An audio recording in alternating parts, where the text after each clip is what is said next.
Buenos días, soy Carlos Vale, es un gusto estar aquí. Marisol, me agradezco la invitación. Bueno, está con Leopoldo también, que compartimos muchas veces. Y es cierto, es la primera vez que puedo estar por acá. La libertad que da ya no te da la atadura de una transnacional, no, la que ha perdido mucho, pero bueno, estamos en otro momento. Entonces, me corresponde hablar, tenemos una hora exacta, un poquito menos, ¿no? Para hablar de dos temas, la NIC 16, que ustedes ya han oído hablar, me imagino bastante, así que voy a tratar de ir a tratar problemas de temas de implementación, casuística. Entiendo que las preguntas son al final, ¿no? ¿O pueden... Sí, ya, al final. Ok. Y la tan esperada IFRIC 23, ¿no? Que ese es un tema en el cual, como siempre, nos estamos poniendo las pilas un poco tarde, pero que hay una gran preocupación entre la comunidad empresarial en general. Y lo digo no solamente acá, sino de la suerte de haber estado en otros países recientemente, y hay una fuerte preocupación por eso, ¿no? Bien, entonces empecemos con la nueva norma de arrendamientos. Como ustedes saben, la norma de arrendamientos estuvo, a partir de este año, entra en vigencia la IFRS 16, ¿no? Que reemplaza a la NIC 17 y a sus interpretaciones, en especial la IFRIC 4 o SINIF 4, que era una interpretación fundamental para entender cuándo, al margen de la denominación que sería el contrato, cuándo estábamos realmente ante un arrendamiento.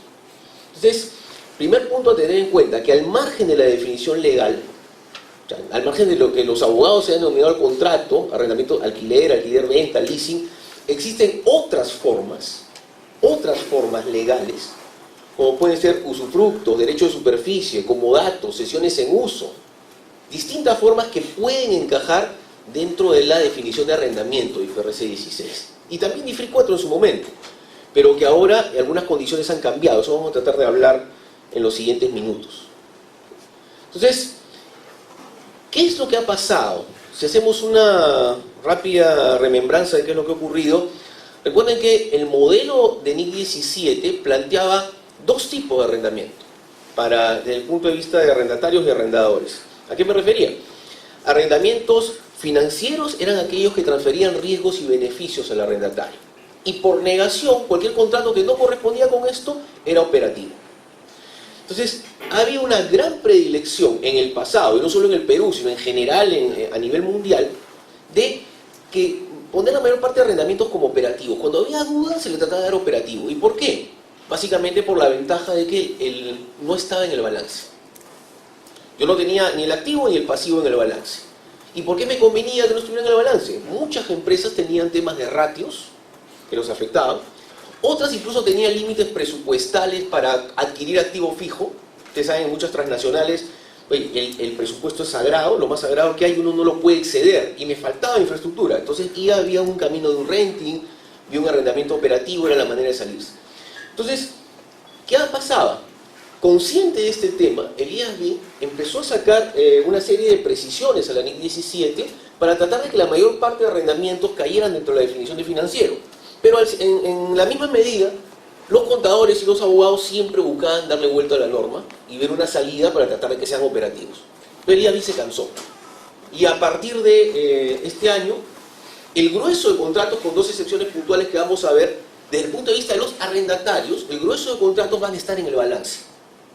Voy a tener un derecho de uso y voy a tener un pasivo en el momento inicial. Entonces, ya no hay esa distinción entre arrendamientos financieros y operativos. Ojo, esa distinción se mantiene a nivel de los arrendadores. Para ellos la clasificación va a seguir. Eso no va a cambiar. Pero, sin embargo, y acuérdense que hay problemas porque a veces esto también lleva a duplicidades. Quienes preparan estados financieros consolidados, por ejemplo, ¿no? Si una empresa relacionada le alquila una oficina a otra empresa, ahí va a haber doble activo. La empresa lo va a tener como una propiedad de inversión, ¿no? La empresa, la arrendadora, y la arrendataria va a tener el derecho de uso, que va a tener que eliminar esa duplicidad del consolidado, ¿no? Por otro lado,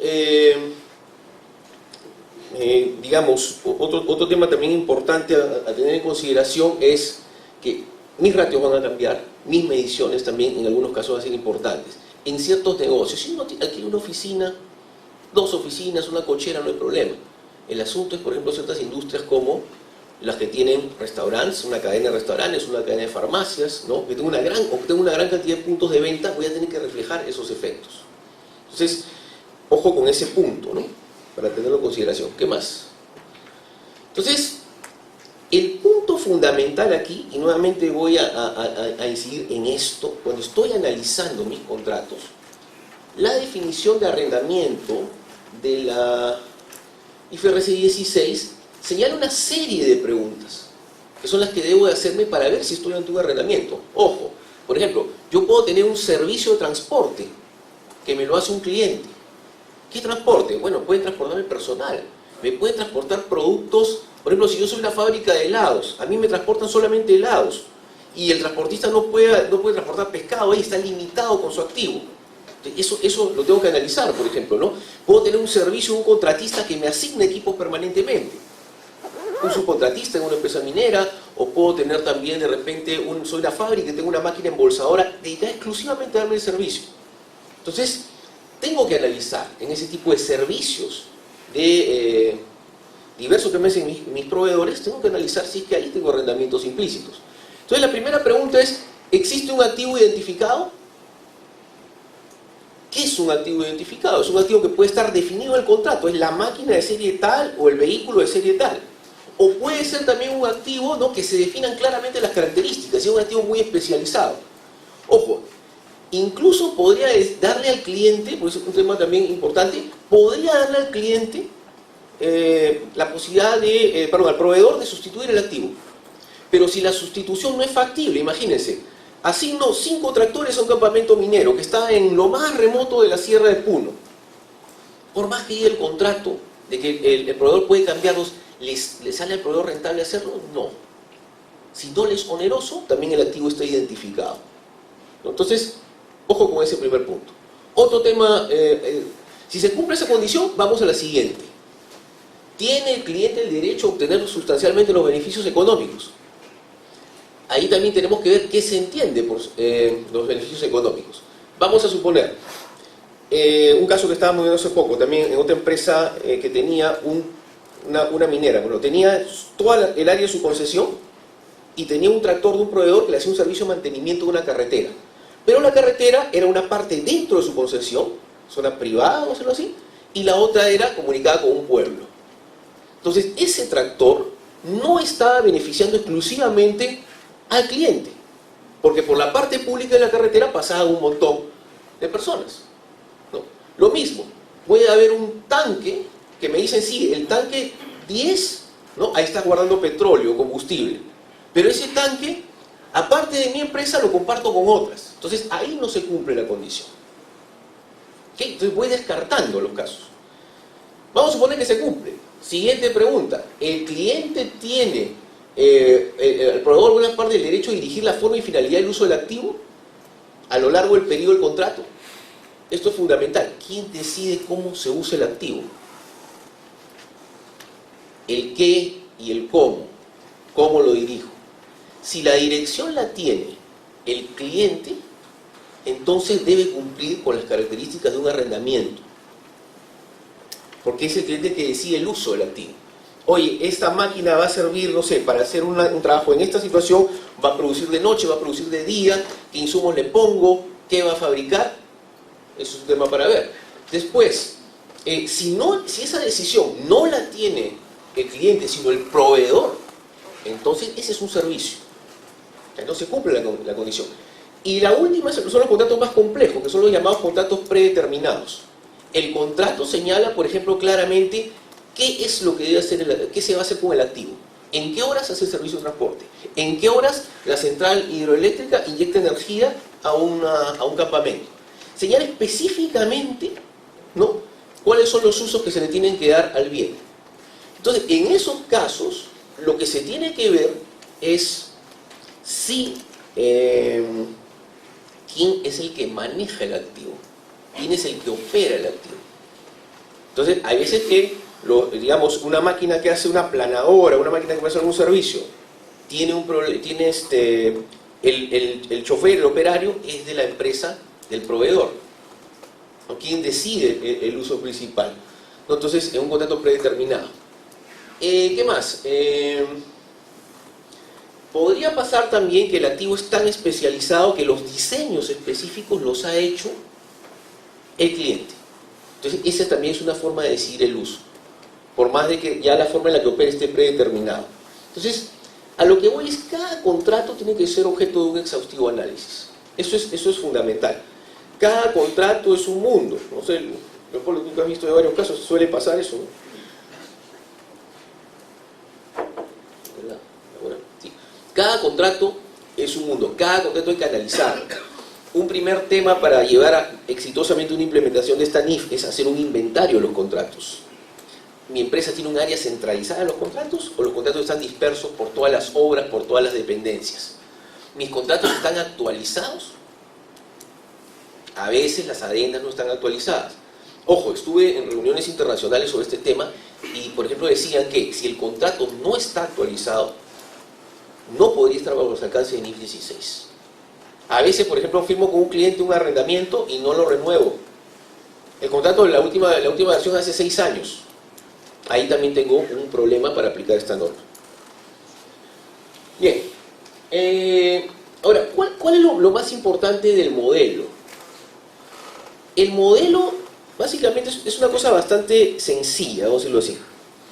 Voy a estimar un derecho de uso, el cual va a estar definido por los pagos que voy a hacer por el arrendamiento durante el plazo de vigencia. Ahí ya tengo una serie de problemas. ¿Por qué? ¿Cuál es el plazo de vigencia del contrato? Hay un plazo formal de observancia obligatoria, pero también pueden haber renovaciones. Entonces ahí tengo que ver, para empezar, el periodo obligatorio del arrendamiento, aquí sí tengo que considerarlo para la estimación de los pagos mínimos que voy a hacer, de los pagos. Respecto a los demás periodos que se puede renovar, es juicio profesional. Primero, ¿qué idea tengo de quedarme en esta zona? Vamos a ver, alquilo este lugar muy bien ubicado estratégicamente. ¿Voy a dejarlo en los 3 años que tengo el contrato o lo más probable es que me quede? ¿No? Tengo que hacer una evaluación. Después en el contrato se tiene que ver quién es, ¿no? Quién tiene la potestad de renovar, ¿no? Porque de repente, si obtuve un contrato en condiciones muy favorables y la renovación depende del arrendador, es probable que ya no me lo renueven en esas condiciones. De repente es de mutuo acuerdo, de repente es por decisión del arrendatario. Hay de todo tipo de situaciones, ¿no? Y otra cosa más, yendo aquí, ¿no? Los pagos establecidos en el arrendamiento. En muchos contratos hay las famosas cláusulas de reajuste, ¿no? Se indexa el dólar, se reajusta 5% la inflación, el que sea mayor. Entonces, estas consideraciones también las tengo que evaluar para los pagos a proyectar, para considerar, ¿no? Entonces, ahí, por ejemplo, tratándose de cláusulas que tienen un piso, vamos a decir, es inflación o 3%, y el contrato tiene una vigencia de 5 años, yo puedo proyectar un ajuste de 3%, ya está claramente definido, no va a bajar de eso. Yo no conozco la tasa de inflación.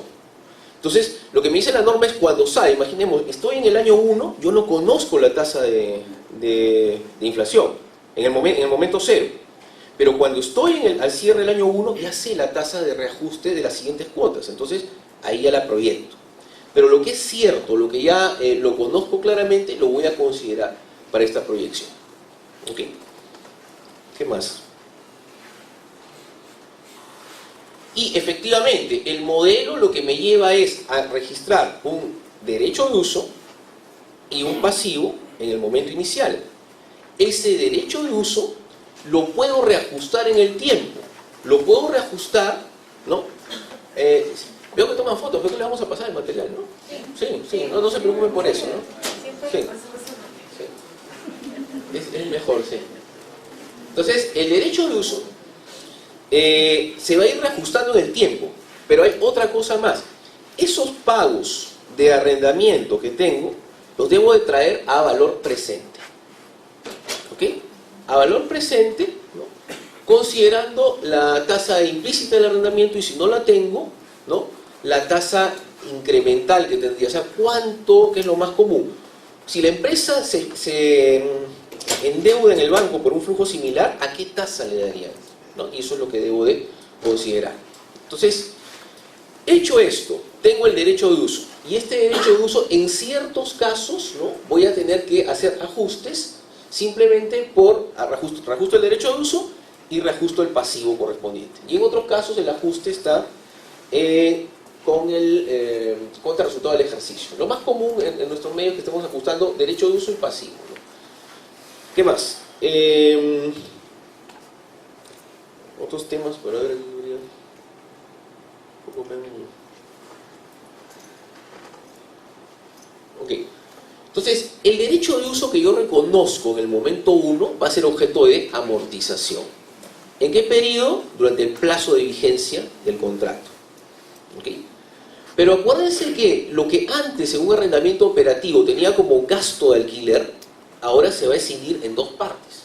Una es la amortización del derecho de uso y la otra es el gasto financiero. Como he traído a valor presente los flujos, cuando tengo que pagar el valor nominal en el momento del vencimiento de la cuota, ahí tengo que reconocer un gasto financiero.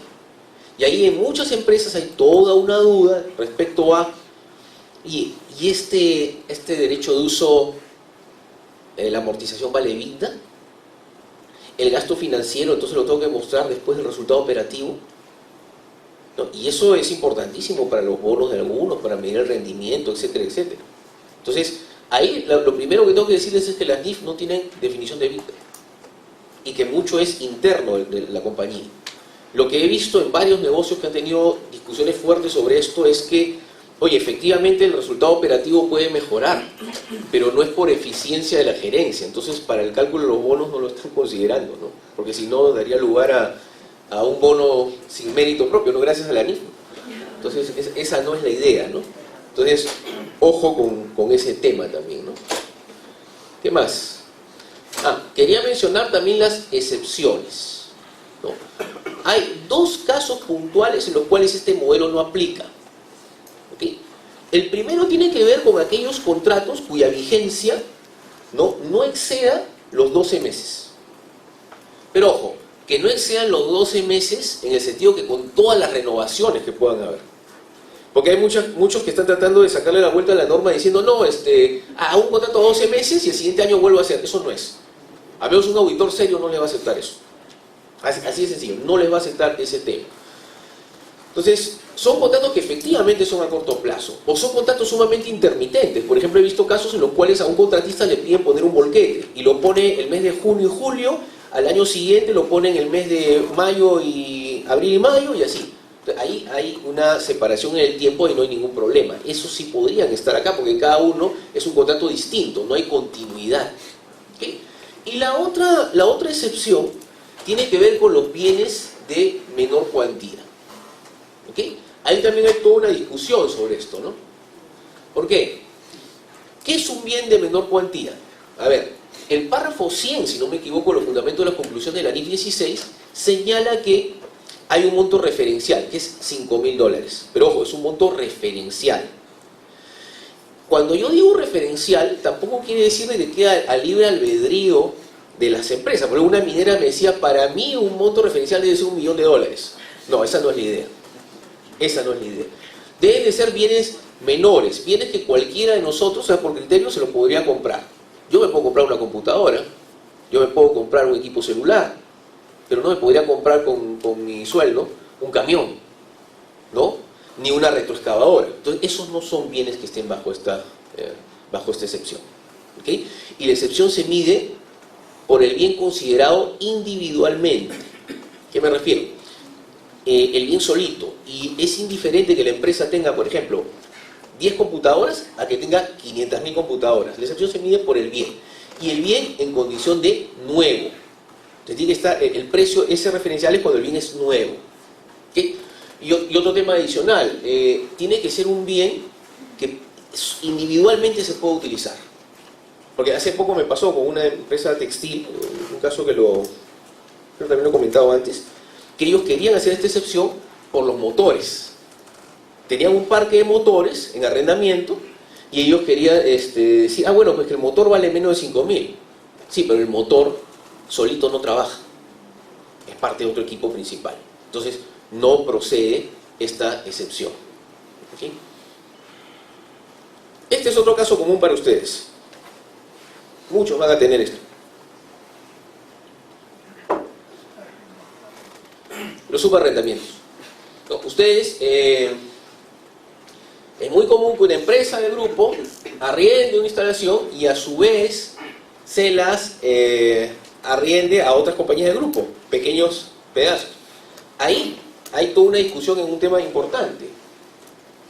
Vamos a suponer que aquí este es, la empresa A de un grupo arrendó todo este espacio, ¿no? Y en este lugar lo comparten con 5 empresas relacionadas. Entonces, mi primera pregunta aquí es, ¿se cumple esta condición? ¿Hay uno solo que se beneficia con el arrendamiento del inmueble? Respuesta, no. Entonces, ahí no habría un arrendamiento en teoría, desde el punto de vista de los subarrendadores. ¿Okay? Si, por ejemplo, arriendo 3 pisos y en cada uno lo ocupa una empresa diferente, y este piso es una unidad inmobiliaria separada, ahí sí podría decir que cumplo con la condición de identificación. ¿Okay? Ahí hay también temas para analizar. ¿Qué más? Volviendo aquí. A ver, en el caso de los subarrendamientos, el arrendador original va a hacer la clasificación como financiero u operativo. Vamos a suponer entonces que, el ejemplo que dije, arriendo 3 pisos, cada uno es una unidad inmobiliaria separada, cada uno es un contrato distinto. Y el segundo piso se lo arriendo a otra empresa del grupo. Entonces, el arrendador original tiene un contrato a 10 años. Y este arrendador original va a reconocer que tiene un arrendamiento operativo, porque el bien no está, si lo analizamos bajo los criterios que ustedes ya conocen de distinguir entre arrendamiento financiero y operativo, la vida de un inmueble, imagínense un inmueble nuevo como este, no es pues 10 años, ¿no? Y el valor del arrendamiento que yo pague en 10 años no va a reemplazar el valor de construcción de esto. Entonces, es un arrendamiento operativo. Entonces, el arrendador original, ¿qué va a tener? Arrendamiento operativo, derecho de uso, ¿no? Entonces, lo tengo que medir así porque de cara al principal, yo soy un arrendatario y tengo un... aquí, perdón.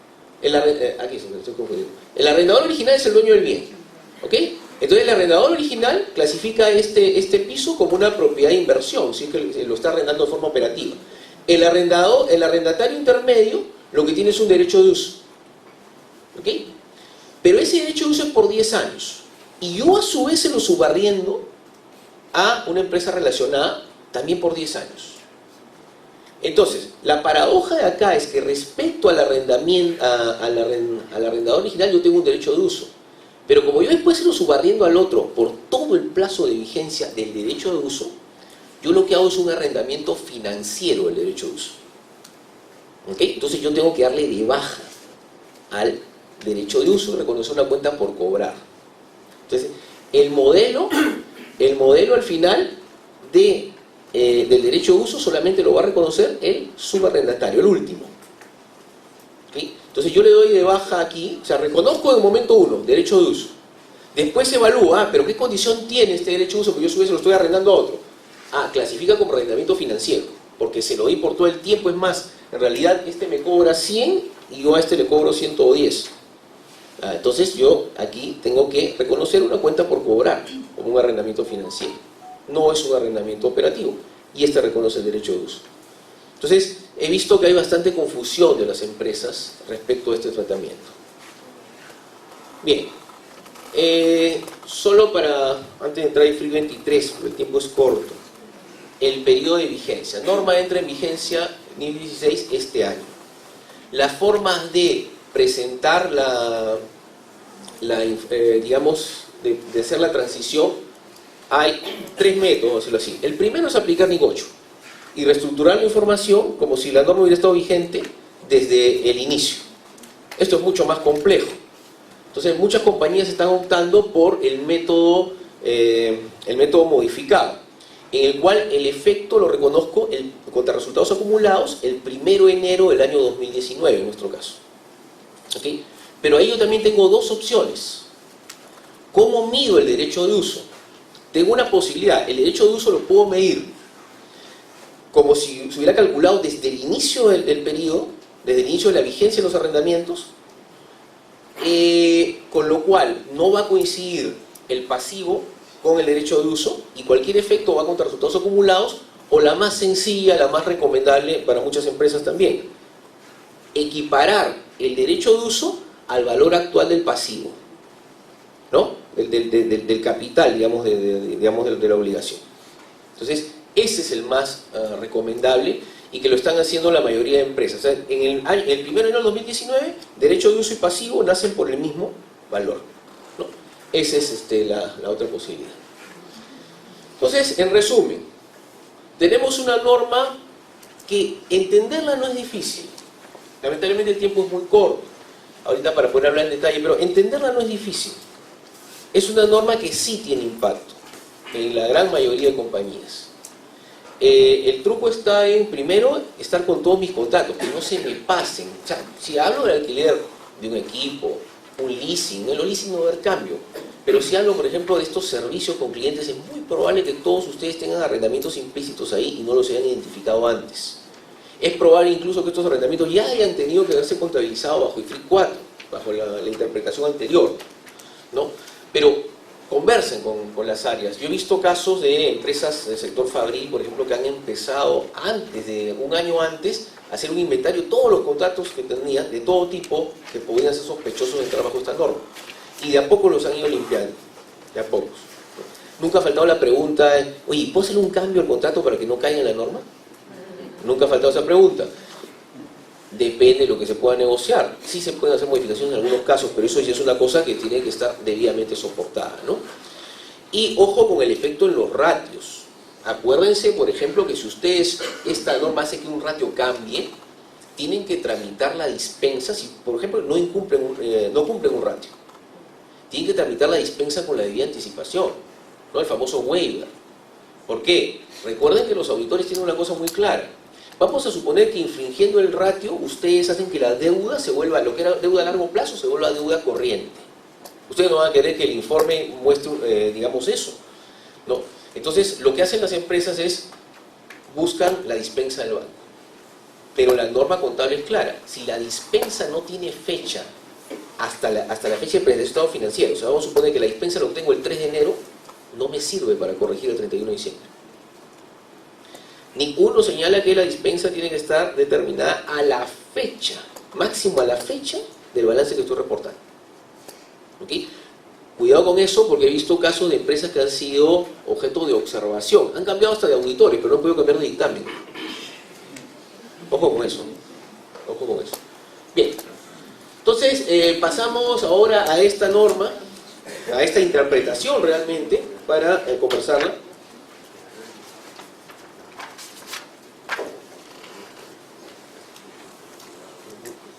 Bien, a ver, esta norma fue emitida en junio del 2017, ¿okay? Y entra en vigencia el 1 de enero de este año, ya a los que aplican full NIF. Pero si tienen alguna duda respecto, no, yo sigo lo que dice el Consejo Normativo, bueno, el Consejo Normativo, la resolución 003-2019, dentro del set completo de NIF, interpretaciones vigentes este año, también la aprobó. Entonces no hay forma de escaparse, no hay excepción. Ahora, el antecedente de esto es el FIN 48, que es una norma estadounidense. Como ustedes saben, hay desde el año 2002 hay un acuerdo entre el FASB estadounidense y el IASB que emite las NIF de tratar de lograr normas consensuadas. Esta norma busca este camino del consenso. Pero vean, el año 2007 fue emitida en Estados Unidos. Y por si acaso, el 2009 ya había un borrador del IASB para hacer esta interpretación. ¿Por qué han pasado tantos años y recién sale? Porque nadie quiere esta interpretación, vamos a ser transparentes. ¿Por qué? Porque revela información que la SUNAT le interesa mucho. Yo una vez dicté el FIN 48, en el año 2007, 2008. Mi auditorio era 90% de administración tributaria, para que tengan una idea. Entonces, eso nos da una idea de cómo hay preocupación por esto. ¿Por qué? porque esto cambia sustancialmente lo que nosotros entendíamos de lo que debemos de revelar. ¿Okay? Entonces, vamos a entrar de lleno a las definiciones. ¿Qué es un tratamiento impositivo incierto? Está en el párrafo 3 de la interpretación. Dice que se dice tratamiento impositivo incierto, o de otros lados habla de posiciones fiscales inciertas. Es lo mismo. ¿Qué ocurre? Es cuando mi empresa toma un tratamiento que podría ser no admitido por la administración tributaria respecto a la deducción de un gasto o si algo está grabado o no, o respecto a la vigencia de un beneficio, ¿no? Respecto a cosas de ese tipo, o si un saldo a favor lo puedo tomar o no, etc. Entonces, si yo estoy con la duda que la administración tome ese mismo criterio, entonces estoy ante una posición fiscal incierta. ¿Sí? Ahora, importante, ¿qué es la autoridad fiscal? SUNAT. ¿Sí? Pero para la evaluación respecto a lo que es, porque ahí vamos a una predicción, respecto a lo que se entiende de si hay o no posición fiscal incierta, la autoridad fiscal va más allá de la SUNAT. La SUNAT tiene una resolución tiene primera instancia, si no me equivoco, ¿no es cierto? Pero de ahí, si sigo reclamando, me voy al MEF, al Tribunal Fiscal. El Tribunal Fiscal es del MEF. E incluso si quiero seguir reclamando, me quiero ir a la Corte Suprema o a la Corte Superior, eso ya es Poder Judicial. Para esta norma, autoridad fiscal se puede entender también como los tribunales de justicia. ¿Okay? Entonces, acá un tema importante. Para calificar una posición fiscal incierta, voy a ver, evalúo si es que la SUNAT o no podría estar de acuerdo. Para cuantificar los efectos de la posición fiscal incierta, tengo que ver hasta qué instancia me voy a ir a reclamar. ¿Okay? Eso es bien importante. Es una diferencia fundamental. Muy bien, no había nada, vamos a decir así, tan claro en la NIC 12 respecto a este tema. Por eso la necesidad de esta interpretación. Lo más próximo era el párrafo 46, ¿no? Que no tenemos algo, no hay tratamiento en el Perú sobre los temas de criptomonedas, bitcoin, criptoactivos. ¿Qué sigo? Y hay otros países que han sacado. Entonces, por ejemplo, ahí tendría un vacío legal. Cambios en las NIF, ¿no? Ha salido lo que he puesto Leopoldo hace un rato, ¿no? La nueva norma de ingresos. Las resoluciones del pasado del Tribunal Fiscal se basaban en una NIC 18 o una NIC 11. ¿Ustedes creen que el Tribunal Fiscal podría llegar a las mismas conclusiones con la NIF 15? No necesariamente. Entonces, ahí también pueden haber otros temas, ¿no? Y otros casos, ¿no? Aplicación de exenciones, discrepancia respecto a si algo es deducible o gravable, etc. Entonces, cuando tengo estas situaciones, estoy ante casos de posiciones fiscales inciertas. Entonces, me van a afectar una serie de cosas, ¿no? Van a moverme, ojo con ese tema, rentas imponibles o pérdidas tributarias, podría haber algún efecto. Puede haber un efecto en mis saldos a favor. Ojo, no solamente hablo de obligaciones, también puedo estar en reclamaciones. Me mueven las bases tributarias respecto de activos y pasivos. Y si me mueven las bases tributarias, tengo efecto en el impuesto a la renta diferido también. O sea, esto no solamente es un efecto en el impuesto a la renta corriente, sino también en el impuesto a la renta diferido. Les quiero decir en pocas palabras que ustedes van a tener que hacer ajustes contables por esta norma. O sea, no solamente queda en una revelación, voy a tener que hacer ajustes que van a estar identificados en mis libros y que van a estar identificados en mis notas a los estados financieros y que son de gran interés en la administración tributaria. ¿Okay? Entonces, hay varios temas que se van a mover acá. Entonces, ahora lo más complicado y lo que quisiera que ustedes lo analicen es, vamos a tener que cambiarnos de chip en esto. Hay que sacarnos totalmente un razonamiento. ¿Por qué? Cuando nosotros íbamos, digamos, me acotaban y yo reclamaba, esa acotación estaba hasta el año 2018 en el alcance de la NIC 37. ¿No? Y yo hablaba en esos casos de que tenía un pasivo contingente o un activo contingente. ¿No? ¿Qué decía qué dice la NIC 37? Bueno, los pasivos contingentes se revelan en notas a los estados financieros, ¿no? Y los activos contingentes, bueno, en el caso de los pasivos contingentes, si ya la probabilidad cambia, porque esta famosa cuantificación se le pide a los abogados, ¿no? Es probable, posible o remoto. Si la posibilidad de que la SUNAT realmente ganara en la instancia que sea era probable, es decir, mayor al 50%, ojo, mayor al 50%, no digo que sea 80, 90, no, basta que sea mayor al 50%. Entonces yo lo que tenía realmente no era un pasivo contingente, tenía una provisión, tenía un pasivo. y aplicaba los criterios de NIC 37 para el reconocimiento de provisiones. Y hacía mi mejor estimación, podía ponderar escenarios, etc. Si el abogado estimaba que no, que la probabilidad era menor al 50%, entonces tenía una contingencia posible, y esta contingencia yo la revelaba en notas de los estados financieros, salvo que sea remota, ¿no? Entonces, el mundo de la IFRIC 23, de la CINIF 23, tiene que ver de posible hacia abajo. Lo probable sigue en el mundo normal. Si es un pasivo, lo tengo que calcular. Que no sé cuánto va a ser el monto, que no sé la oportunidad de pago, no importa. Si puedo hacer mi mejor estimación, lo voy a tener que medir. La contabilidad no es una cosa exacta, tiene mucha estimación. Aunque algunos no crean eso, pero así es. Entonces, bueno, y en el caso de los activos contingentes, solo los revelaba, ¿no? Salvo que sea inminente que pueda, ya, digamos, el reclamo de la ciudad, ya está el cheque girado, ¿no? Ya tengo que irlo a cobrar. Ahí recién reconocía el activo contingente. Antes no, por un principio conservador. Bueno, el criterio también va a cambiar. Ahora, la forma de reconocer activos contingentes es un poquito más flexible. Ya no, digamos, reconocer posiciones fiscales inciertas por esto, es un poquito más flexible. Volviendo a nuestro tema aquí. Entonces, hacer distinciones también importantes. La NIC 37, y esto también es importante, la IFRIC 23 aplica a impuesto a la renta, o cualquier cosa que sea impuesto a las ganancias. No hay posiciones fiscales inciertas por IGB, por alcabala, por leyes sociales. Esto solamente tiene que ver con impuesto a las ganancias. Cualquier impuesto que se calcule sobre una utilidad neta. ¿Ok? Tampoco impuestos que se calculen sobre el total de activos, pagos, no, eso no. Es impuesto a las ganancias. Otra cosa más, se refiere solo al principal, al tributo insoluto o al tributo que estoy pidiendo el reclamo. No afecta, no tiene que ver con las multas, las penalidades y los intereses. Eso está en el mundo de NIC 37 también. Y podemos tener la paradoja que por IFRIC 23 tengo que reconocer un pasivo adicional por impuesto a la renta, pero no lo reajusto por intereses y obligaciones porque eso está bajo NIC 37. Puedo llegar a esa paradoja por multas, obligaciones y eso.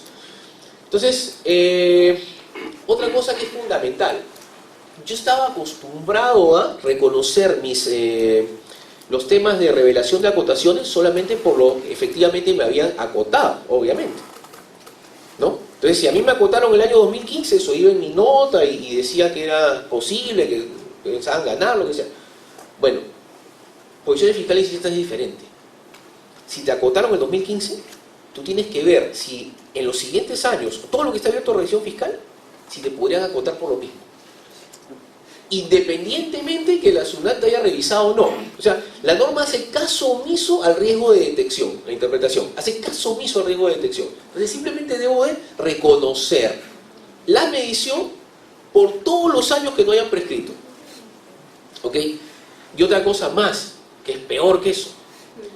Considerando que la administración tributaria conoce todos los aspectos relevantes en relación al tema. Vamos a suponer, se quemó mi computador y perdí mi registro auxiliar de activo fijo. Tengo documentación que no es fehaciente en liquidaciones de compra, cosas de ese tipo. Si no las tengo, eso lo debo considerar también aquí. Entonces, ahí viene el gran problema, ¿no? ¿Cómo hago para revelar esto sin meterme en camisa de 11 varas? Muchos van a decir, no, no es material. Veamos que es material o no. Y otra cosa más, ni siquiera los tienen que haber acotado ustedes.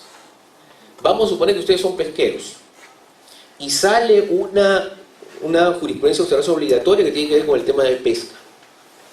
Si eso les afecta a la industria de ustedes, si tienen el mismo caso, pues tendrán que cuantificar la posición fiscal incierta. Tendrán que cuantificarla.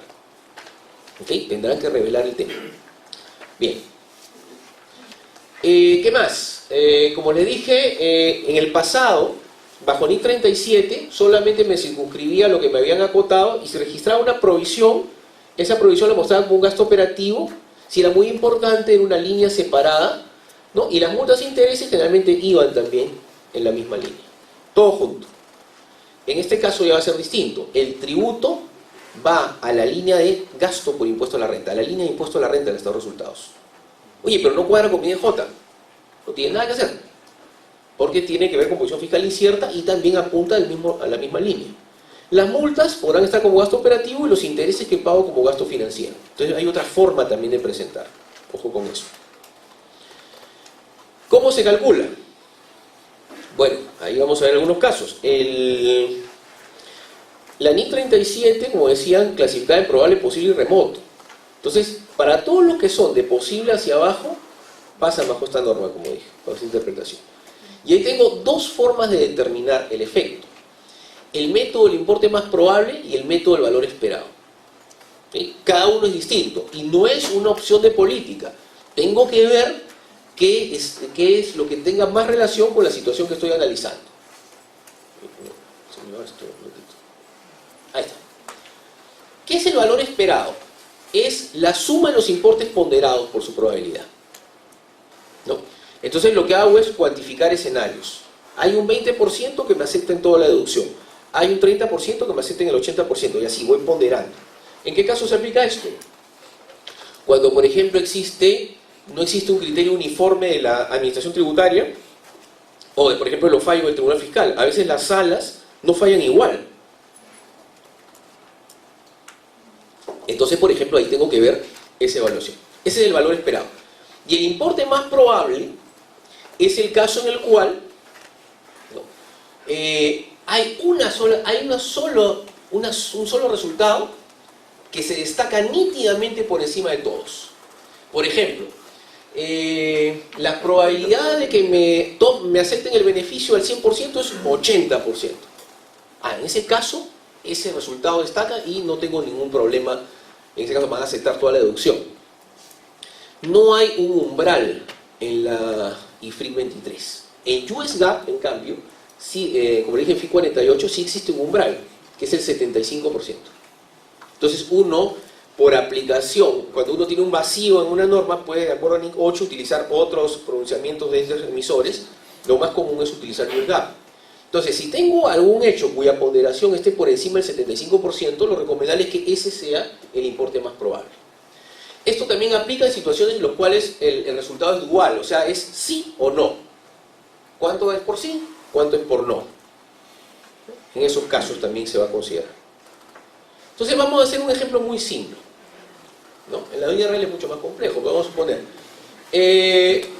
Al 31 de diciembre de 2019 he tomado una deducción, o sea, he considerado como un gasto deducible 1 millón de soles. Ojo, lo que estoy diciendo aquí es que en mi declaración jurada del 2019 voy a tomar ese millón como un gasto deducible. Sin embargo, lo he interpretado, he identificado que es una posición fiscal incierta. Entonces, esa posición fiscal incierta la voy a ponderar. Y me dicen, por ejemplo, que la probabilidad que me acepten la deducción del millón es 20%. La probabilidad que me acepten el 800.000 es 40%, y así sucesivamente. Entonces, estos escenarios, incluso hay una probabilidad que no me acepten nada, estos escenarios los pondero. Y me sale que el resultado ponderado es 670.000. Entonces, vean el efecto. Lo que he declarado, o lo que voy a declarar en mi EJ, gasto deducible 1 millón. Con eso pago ¿cuánto menos impuesto a la renta? 295.000. ¿Ok? Pero el escenario de medición de la posición fiscal incierta me dice que no. El gasto que yo estimo que me van a permitir como deducible es 670. Y eso me permite una disminución del impuesto a la renta de solo 197.650. Este diferencial de 97.000 lo voy a reconocer como un gasto por impuesto a la renta corriente y como un pasivo por impuesto a la renta corriente. Así. Esto apunta a la línea de impuesto a la renta y lo otro apunta a un pasivo, que lo voy a tener que identificar. Ahí hay un primer problema. Lo voy a tener que llamar por posiciones fiscales inciertas. Ahí tenemos un tema. Bien. Otro caso más dicotómico, ¿no? Lo mismo, ¿no? La aceptación de un ingreso por 500.000 como no grabado del año 2019 es incierta. En mi declaración lo considero como un ingreso no grabado, pero he identificado que es incierto. Entonces la gerencia ha evaluado conjuntamente de escenarios y dice que hay dos posibilidades. Que me acepten los 500.000 como ingreso no grabado, 20%. Que me lo rechacen, 80%. Ahí claramente, como esto supera el umbral del 75%, esto lo tomo. Yo me olvido de la ponderación. ¿Y cuánto me van a aceptar como ingreso? Como no grabado, cero. Cero. ¿Qué pasa ahí? Lo mismo, ¿no? En IDJ, ingreso no grabado, 500.000, impuesto a la renta, cero. Considerando la posición fiscal incierta, ingreso no grabado, cero. Impuesto a la renta, 29.5, 147.500. Y reconozco lo mismo. Gasto por impuesto a la renta corriente, pasivo por impuesto a la renta corriente. ¿Ok? Entonces, como ven, hay impacto por la medición. ¿Qué más? Hay otros casos, aquí he hecho un caso muy sencillo, ¿no? En el cual el efecto se compensa entre el impuesto a la renta corriente y el impuesto a la renta diferido. ¿Ok? Un caso en el cual una compañía, es un caso supuesto, no está basado en normas vigentes actualmente, hay un gasto de desarrollo que vale 3.000, que la empresa optó por amortizar dichos gastos desde inicio del 2018, o sea, se generan hasta el 2017 y en el 2018 los empiezo a amortizar el desembolso. Para fines contables, una tasa de 20%, o sea, en 5 años. 3.000 a 5 años, 600 por año, ¿no? Y para fines tributarios, solo en 3 años. O sea, 1.000. Bajo el supuesto que me corresponde una norma sectorial, ¿no? Sin embargo, hay incertidumbre en el mercado respecto a si la norma sectorial realmente me aplica o no. ¿No? Entonces, se hace un análisis, porque si no aplico la norma sectorial, yo tengo que extender la amortización a un año más. Aquí debería ser amortización, no depreciación. Sorry por el error. En el caso de la norma esta, debo de extenderlo. Si no me aceptan este beneficio, tengo un año más. Cuando hago la evaluación, llego a una situación como el ejemplo 2, en el cual que me acepten el tratamiento especial de amortización, solamente hay un 15% de probabilidad. Que me lo rechacen, 85%. Por lo tanto, tengo que recalcular, ¿no?, mi posición como era, sin incluir la CINIS 23, en el cual yo tenía 600 de gasto contable, pero de deducción de 1.000, tomaba una deducción adicional de 400, que me generaba un impuesto a la renta menor de 120, que representaba a su vez un pasivo por impuesto a la renta, porque en los siguientes años, si ven, ya tengo que adicionar, ¿no? Aquí me tomo deducciones de 400 adicionales, y lo digo por mi experiencia de auditor, ¿no? Cuando trabajaba en BDO, me acuerdo que en BDO siempre veíamos mucho en la parte, ayudábamos mucho a los auditores financieros, perdón, a los financieros ayudábamos a la gente que revisaba la parte de impuesto a la renta y IGB. Entonces armábamos la famosa cédula de años abiertos a revisión fiscal. Entonces comparábamos, ¿no?, en cada ejercicio abierto cómo iban determinando la renta neta, ¿no?, cómo partían, qué partidas adicionaban, qué deducían, y muchas veces encontramos inconsistencias.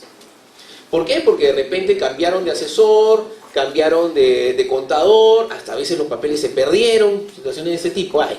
Entonces, es importante revisar los papeles de trabajo de años abiertos de revisión fiscal. Después, ¿qué más? Los estudios de precio de transferencia son importantes, ¿eh? Los estudios de precio de transferencia también pueden detectar situaciones que dan lugar a ajustes, ¿no? Y me olvidaba un tema antes que se me vaya. No todas son malas noticias, ¿ok? Voy a dar una buena para acabar. Si por ejemplo estos famosos pagos condicionados, si me hacen recordar, a veces en ciertas instancias para reclamar, continuar el proceso de reclamación, yo tenía que pagar, ¿cierto? Pago y después reclamo, ¿no? Entonces, ahí hay toda una discusión, ¿no? Porque me ubico en el lado de los que piensan que si ese pago era obligado, yo en realidad no tenía un activo contingente, sino un derecho de cobro que podía deteriorar. Pero muchos decían, no, eso ya es un activo contingente. Y como no se podía registrar activos contingentes porque tenía que estar pues en 99% seguro, entonces nadie no lo reconocía. Bueno, eso se acabó. Esos pagos condicionados salen del mundo del activo contingente. Esto entra a IFRIC 23. Entonces, es probable que en algunos casos no tengo que esperar a que me giren el cheque o a que salga la última resolución de la Corte Suprema. Antes ya podía reconocer algún tipo de activo, ok, de forma conservadora, con estos escenarios de ponderación, pero eso es importante también que lo tengan presente. O sea, no solamente hablamos de pasivos, también hablamos de saldos a favor de derechos. ¿Ya? ¿Qué más? Revisión de jurisprudencia de observancia obligatoria. Cualquier pronunciamiento que afecte a mi industria también puede ser. La famosa norma antielusiva, ¿no? Si yo hice alguna declaración del directorio, alguna cosa hizo esto también me arrastra situaciones, ¿no? Y finalmente, coordinar con, porque ahorita va a haber un caso interesante, como estábamos viendo escenarios de ponderación, ¿no? Como este, ¿dónde está? Uy, no me hace caso.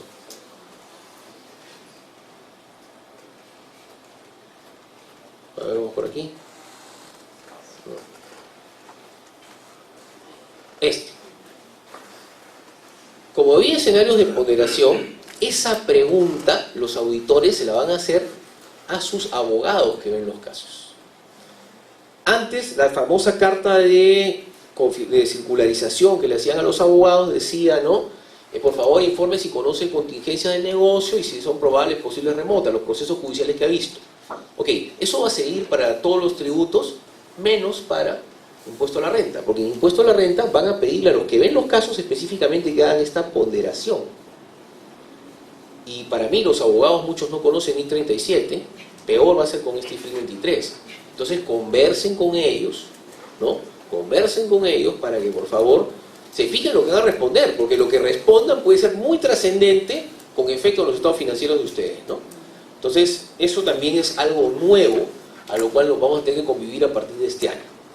Bueno, eso es lo que tenía por decirles. Sé que hay bastante más por hablar, pero creo que hay lugar para preguntas, ¿no? Ok, entonces estoy a disposición.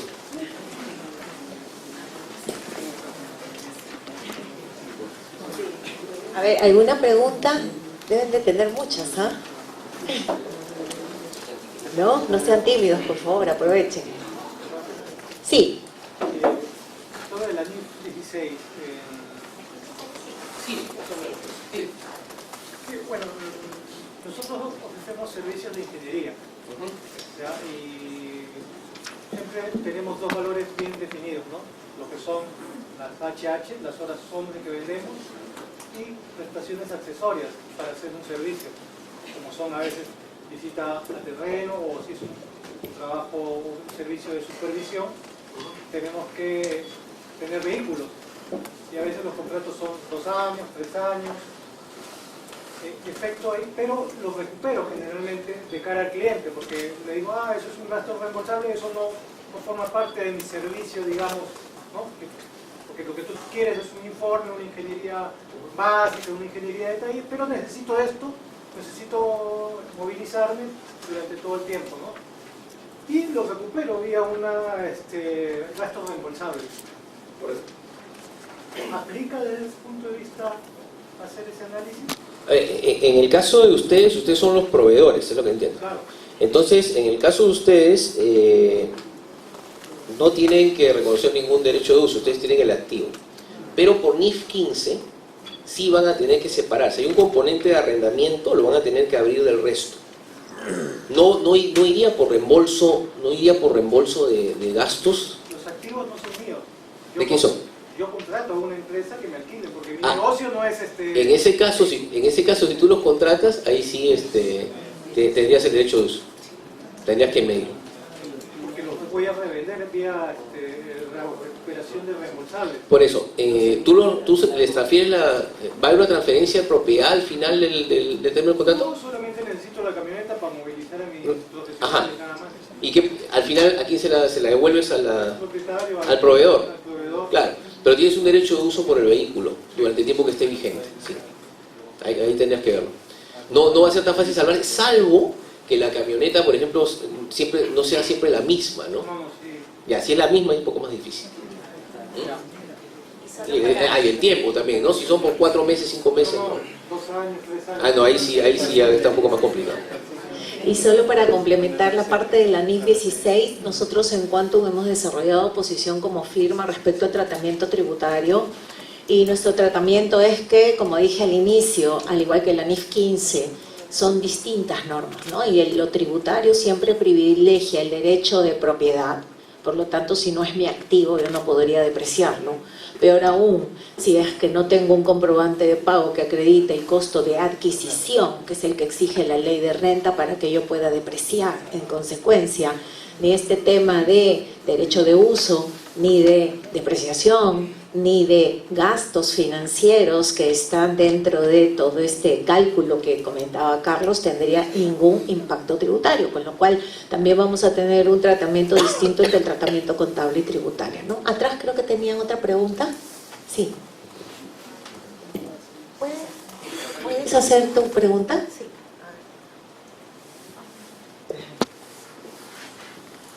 Buenos días. Mi pregunta va para el tema de la NIF 15.